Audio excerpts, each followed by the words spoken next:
ఉదయకాలపు దేవుని ప్రత్యక్షత.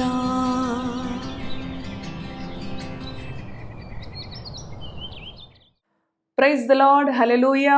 ప్రభునందు ప్రియ దేవుని బిడలారా, ప్రభు యొక్క అత్యంత కృపను బట్టి మరి ఒక ఉదయకాల దేవుని ప్రత్యక్షపు వాక్కులోనికి వచ్చి ఉన్నాము. ఆయన ప్రత్యక్షపు వాక్కు మన జీవితాలకు ఎంతో ధైర్యాన్ని ఇస్తుంది, విడుదలనిస్తుంది, క్షేమాన్ని ఇస్తుంది. ప్రతి ఉదయము దేవుని వాక్కుతో మన దినచర్యను ప్రారంభించుకున్నట్టులో గొప్ప ఆశీర్వాదం ఉన్నది. రండి, మన పరిశుద్ధ గ్రంథాలను తెరిచి మత్తయి సువార్త 6వ అధ్యాయము 17-18 వచనములను ధ్యానం చేసుకుందాము. ఉపవాసము చేయుచున్నట్టు మనుషులకు కనబడవలనని కాక, రహస్యమందున్న నీ తండ్రికే కనబడవలనని నీవు ఉపవాసము చేయనప్పుడు నీ తల అంటుకొని నీ ముఖము కడుగుకొనుము. అప్పుడు రహస్యమందు చూచుచున్న నీ తండ్రి నీకు ప్రతిఫలమిచ్చును. హల్లెలూయా. దేవునికి స్తోత్రం.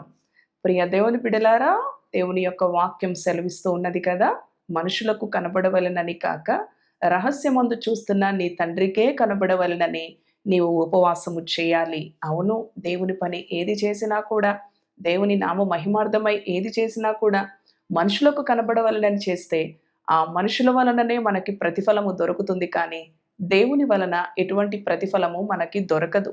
అవును ప్రియ దేవుని బిడ్డలారా, ఇది దేవుని యొక్క ఆజ్ఞ.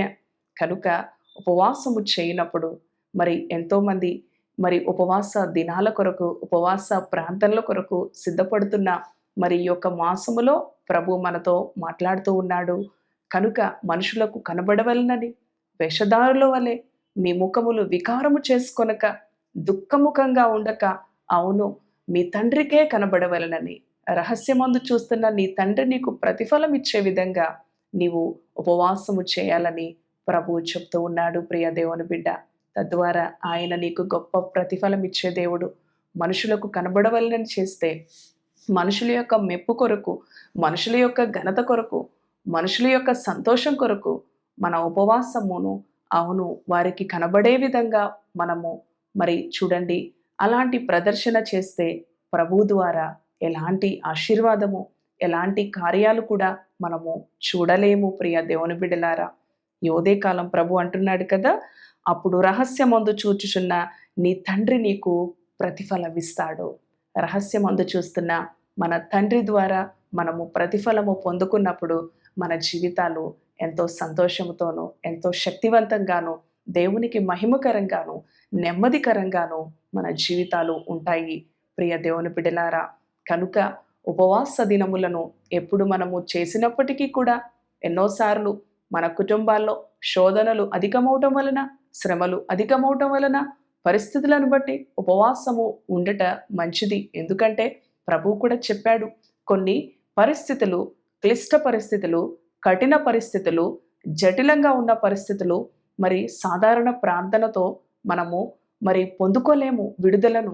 ఎప్పుడైతే ఉపవాసం ఉండి అలాంటి పరిస్థితులను ప్రార్థనతో ఉపవాసములో పోరాడినప్పుడు ఆయన అంటూ ఉన్నాడు, శిష్యులు ఆ దయ్యము పట్టిన ఆ యొక్క వ్యక్తిని మేమెందుకు విడిపించలేదు ప్రభువా, నీవెందుకు విడిపించావు, మేమెందుకు చేయలేకపోయామన్నప్పుడు ప్రభువు కొన్ని ఉపవాస ప్రార్థన వలననే అవి సాధ్యపడతావి. అవును ప్రియ దేవుని బిడ్డలారా, ఉపవాసం ఉండుట మంచిది.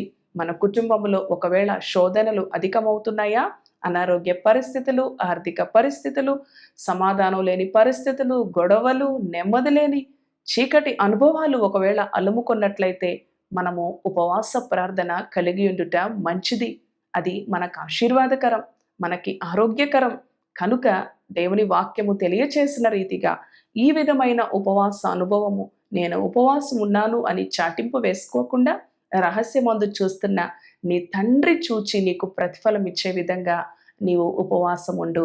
మనుషులకు కనబడవలనని నీ ముఖమును వికారం చేసుకొనక, మనుషులకు కనబడవలనని దుఃఖముఖం పెట్టుకొనక, అవును ప్రియ దేవుని బిడ్డ, సంతోషముతో, నెమ్మదితో అన్ని దినములు మామూలుగా ఉపవాసము లేనప్పుడు ఏ విధంగా ఉంటావో, అవును ఉపవాసం ఉన్నప్పుడు ఇంకా అంతకన్నా రెట్టింపు సంతోషముతో, సమాధానంతో, నెమ్మదితో నీ ఉపవాస దినములను, నీ ప్రతిష్ఠిత దినములను, నీ ప్రార్థన దినములను రహస్యమందు చూస్తున్న నీ తండ్రే నీకు ప్రతిఫలం ఇచ్చే విధంగా నీవు కొనసాగించు. తద్వారా దేవుని గొప్ప కార్యాలు నీ జీవితంలో పొందుకుంటావు. ప్రియ దేవుని బిడ్డ, ఈ ఉదయకాలం అవును తన బిడ్డలుగా ప్రభువుకి మాదిరికరంగా, అవును దేవుని ఆజ్ఞకు లోబడే విధంగా మన జీవితాలు ఉండిలాగున సరిదిద్దుకుందాం. మనుషులు పొగడతల కొరకు, మనుషుల యొక్క ఘనత కొరకు, మనుషుల యొక్క సంతోషం కొరకు కాకుండా దేవుని సంతోషపెట్టేవారంగా, దేవుని మహిమపరిచేవారంగా, దేవుని ఆజ్ఞకు విధేయత చూపేవారంగా మన ఆధ్యాత్మిక జీవితాలను బలపరుచుకుందాం. తద్వారా మన కుటుంబాలకు, మన జీవితాలకు ఎంతో ఆశీర్వాదాన్ని దేవుడు అనుగ్రహిస్తాడు. తలలు వంచండి, ప్రార్థన చేసుకుందాము. పరిశుద్ధుడు అయిన దేవా, కృపగలిగిన తండ్రి, నీ ఘననామానికి వందనాలు. అవును ప్రభువా, ఈ ఉదయకాలము నాయన నీ యొక్క తండ్రి బిడ్డలతో నీవు మాట్లాడి ఉన్నావు. మేము ఉపవాసము చేయనప్పుడు మనుషులకు కనబడవలనని వేషధారుల వలె దుఃఖముకులై ఉండక ప్రభువా నాయన రహస్యమందు చూస్తున్న నీవు మాకు ప్రతిఫలం ఇచ్చే దేవుడో, మనుషులు ప్రతిఫలము మాకు ఎందుకు ప్రయోజనం కలుగదు నాయన. అవును ప్రభువా, నీ వలన కలిగిన వచ్చుబడి, నీ వలన కలిగిన ప్రతిఫలము మాకు ఎంతో ఆశీర్వాదము. కనుక మనుషులకు కనబడవలనని కాక, మనుషుల ఘనత కొరకు, మెప్పు కొరకు, మనుషుల యొక్క మాటల కొరకు కాక, మనుషుల దృష్టికి ఇంపుగా కాక, నీ దృష్టికి ఇంపుగా నాయన మా ప్రార్థన, మా ఆధ్యాత్మిక జీవితం, మా ప్రార్థనా జీవితం, పరిశుద్ధ జీవితం ఉండులాగున నాయన బలపరచండి. ఈ ఉదయకాలం ఈ మాటలు విన్న నీ బిడ్డల జీవితాలను బలపరచండి.